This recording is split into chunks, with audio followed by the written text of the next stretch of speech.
Setelah dialog gue dengan Ustadz Abdul Somad, gue banyak mikirin dan ternyata ini dia 5 hal yang gue setuju dengan Ustadz Abdul Somad.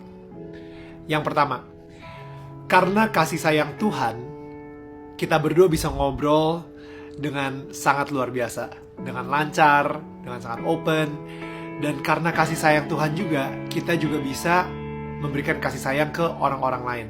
Gue jadi lebih bisa mencintai orang-orang di sekitar gue, tetangga gue, karena gue telah merasakan cinta dari Tuhan di dalam hidup gue. Yang kedua, Was juga sempat bilang, kasih sayang dulu itu yang paling pertama, baru Tuhan memberikan law atau perintah atau hukum. Jadi kasih sayang duluan, habis itu baru perintah Tuhan. Gue setuju banget sama pernyataan ini. Bahkan kalau di Alkitab pun juga grace and truth. Misalnya seperti ini. Ketika Tuhan meminta untuk Nabi Musa mengeluarkan bangsa Israel dari Mesir. Bangsa Israel ngelakuin apa? Sampai akhirnya menjadi bangsa terpilih katanya. Habis itu mereka disayang banget sama Tuhan. Sampai Nabi Musa harus ngeluarin mereka sampai Tuhan ngebelah Laut Merah dan mereka menjadi sebuah tribe sendiri gitu ya. Mereka ngelakuin apa? Mereka nggak ngelakuin apa-apa. Tapi mereka mendapatkan itu semua karena kasih sayang Tuhan. Baru setelah itu, Tuhan memberikan 10 perintah Allah. Baru setelah itu, Tuhan memberikan hukumnya.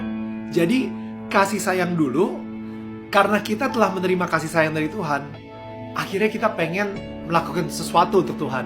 Dan disitulah kita melakukan perintahnya. Kasih sayang dulu, baru hukumnya. Yang ketiga, Nabi Muhammad sempat bilang bahwa manusia masuk surga bukan karena amalnya, bukan karena ritualnya, tapi karena kasih sayang dari Tuhan. Mungkin lu udah ngeliat ini di post sebelumnya ya. Karena ini gue sangat setuju banget. Gak ada satu hal pun yang gue lakukan di dunia ini, kebaikan seberapa banyak pun yang gue lakukan di dunia ini, yang membuat gue pantas untuk mendapatkan surga. Karena gue adalah manusia yang tidak sempurna, gue selalu sering berbuat salah, tanpa gue sengaja pun juga gue berbuat salah gitu. Jadi benar-benar kalau misalnya kita bisa masuk surga, itu benar-benar karena kasih sayang Tuhan, by the grace of God. Bukan karena performa gue, bukan karena gue transaksional sama Tuhan. Kalau misalnya gue sering ke gereja, berarti gue masuk surga ya. Bukan karena itu, tapi benar-benar karena Tuhan ingin mempunyai hubungan dengan kita. Makanya Tuhan itu memberikan kasih sayangnya ke kita. Dia membuat kita merasakan kasih sayangnya di sini sehingga kita bisa merasakan di atas bumi seperti di dalam surga. Karena apa? Gue percaya ketika kita mempunyai kasih sayang, kita akan merasakan surga di atas bumi. Yang keempat, ini gue gak ngira kalau saya ternyata dukun itu lagi hits dibicarakan di luar sana dan lagi viral gitu ya. Tapi gue sama Uwas, kita berdua sama-sama setuju. Kenapa banyak banget orang-orang, bahkan di sekeliling gue, bahkan orang-orang yang sudah Kristen sekalipun atau Nasrani gitu ya, bahkan orang-orang yang sudah mengenal Yesus di dalam hidupnya, itu lebih berserah sama dukun, ahli feng shui, kartu tarot, astrologi, daripada berserah sama Tuhan. Mereka lebih percaya apa yang tukang ramal bilang ke mereka daripada apa yang Tuhan bilang ke mereka. Jadi gue suka banget statement dari Uwas bahwa dukun itu menggunakan kekuatan gelap, kekuatan setan, bukan kekuatan Tuhan. Jadi saat ini gue pengen ngomong khusus sama orang-orang yang sudah menjadi pengikut Yesus. Lo harus milih satu sih. Lo gak bisa milih 2, gak bisa milih 3. Lo harus milih 1. Kalau misalnya emang bener lo mengikuti Tuhan Yesus, berarti udah tuh gak ada lagi tuh yang namanya astrologi, gak ada lagi yang namanya feng shui atau show, ngeliatin hokinya dari mana, ngelakuin ritual-ritual supaya lu dikasih hoki sama nenek moyang. Udah gak ada lagi. Karena sumber berkat kita itu cuma dari satu, yaitu dari Tuhan Yesus. Yang kelima, ini mungkin sebuah kejutan kali. Ternyata gue juga setuju sama Uwas soal ini. Bahwa Kalau gue mungkin sebutnya ada unclean spirit, oke, di patung. Ketika patung yang dibuat oleh manusia disembah. Wait. Sebelum lo mau komentar, lo harus baca dulu. Ini again buat orang-orang yang mengakui sebagai pengikut Yesus. Oke? Gue pengen kalian baca dulu Yesaya 44 ayat 13 sampai 20. Baru lo bisa komentar di bawah. Oke? Lo harus baca itu dulu, baru lo bisa komentar. Sebelum lo baca itu, jangan komentar dulu. Oke. Ini gue pengen ngomong kepada umat Nasrani ya.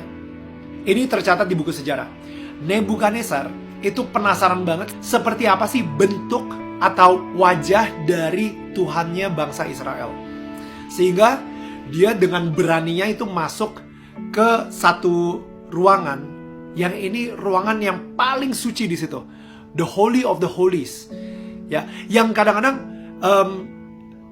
kalau misalnya di perjanjian lama itu sering banget orang gak sengaja masuk, meninggal langsung.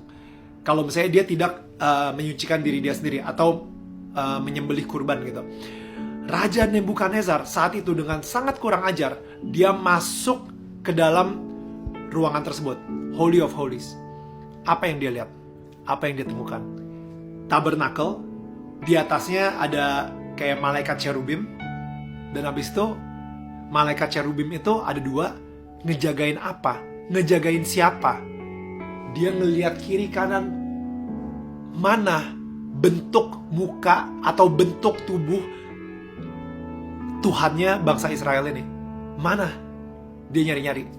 Gak ada sama sekali. Dan itu dia kenapa Tuhan marah banget kalau misalnya dia dibentuk sebagai patung. Dia dibentuk sebagai berhala.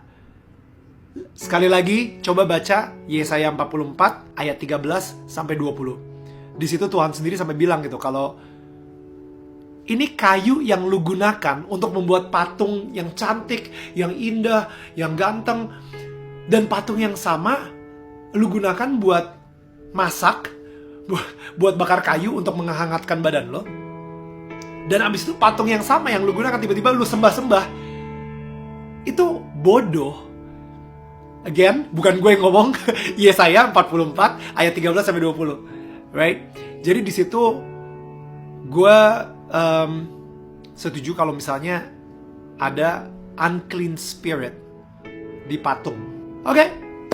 Itu dia 5 hal yang gue setuju dengan UAS di pembicaraan kita.